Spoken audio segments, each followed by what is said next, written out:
এনেকুৱা আপোনালোকে কিয় কৰিছে? যদি মানুহকেইটা যদি মৰি যাবলগীয়া আছিলে, মোৰ 2-3টা ল'ৰা ছোৱালী আৰু মানুহজনৰ সতি ভিতৰততো আমি শুয়ে আছোঁ। আৰু নতুনকৈ চিলিণ্ডাৰ এটা লৈছিলোঁহে পৰহি দিনা।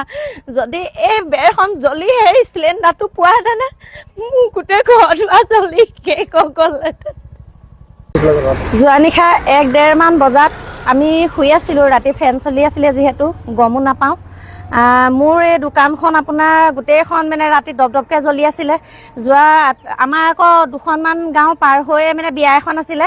তেনেকৈ বিয়ালৈ অহা মানুহে গম পাই চিঞৰ বাখৰ গোটেইখন আগত গাড়ী ৰখাই থৈছে। কাষৰ মানুহ এজনীকো ক'লে, আমাৰ পাছৰ চাইডে আমি নুশুনো। গোটেইখন ঘৰ জ্বলাই কৰি অৱস্থা নাই। যিহেতুকে মই কংগ্ৰেছৰ মানে ভিডিঅ'বোৰ সম্পূৰ্ণকৈ বনাই থাকোঁ। ভিডিঅ' বনাওঁ বুলিলে মানুহে ইমান অহংকাৰ কৰিব পাৰে নেকি? চাওকচোন, এইটোত পেট্ৰল ভৰাই থৈছে, এডালত এনেকৈ পূৰা জ্বলাই থৈছে। গোটেই মোৰ মানুহজনৰ গাড়ী বস্তু মানে নতুনকৈ আনি মানে ইয়াত তলতে ভৰাই থৈছোঁ। যিহেতু থ'বলৈও ধৰি লওক ইয়াত ছেফটিকৈ থাকে। আজি মেকানিক মতা কথা আছিলে, কেতিয়া মাতিম আৰু বোলো মেকানিক মাতি বস্তুবোৰ ঠিক কৰিম। তেনেকুৱাতে আজি মোৰ গোটেই ঘৰখন জ্বলক বুলিয়ে গোটেই গছৰ ওপৰলৈকে জ্বলিছে। গোটেইখন দপদপকৈ জ্বলিছে।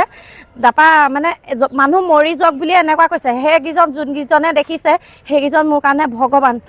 এনেকুৱা আপোনালোকে কিয় কৰিছে? যদি মানুহকেইটা যদি মৰি যাবলগীয়া আছিলে, মোৰ 2-3টা ল'ৰা ছোৱালী আৰু মানুহজনৰ সতি ভিতৰততো আমি শুয়ে আছোঁ। আৰু নতুনকৈ চিলিণ্ডাৰ এটা লৈছিলোঁহে পৰহি দিনা।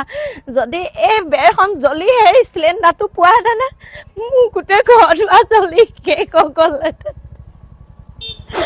ইমান অন্যায় কৰাছেনে আপোনালোকে? ডাইৰেক্ট ভিতৰত মাৰি পেলালেও মোৰ ৰাজি আছোঁ। আমাৰ জীয়াই থকা অধিকাৰ নাই নেকি? আমি কংগ্ৰেছক ভাল পাওঁ, কংগ্ৰেছৰ ছাপৰ্টাৰ। আমাক মানুহক দেখাই পহৰাব পাৰিব, এই অন্তৰ সদাব নোৱাৰে পহৰাব। থাকি গ'ল। আপোনালোকে মানে যদি মাৰিবলৈ মন আছে গোটেইকেইটাকে ভিতৰত মাৰি পেলাব, তাত কোনো আপত্তি নাই।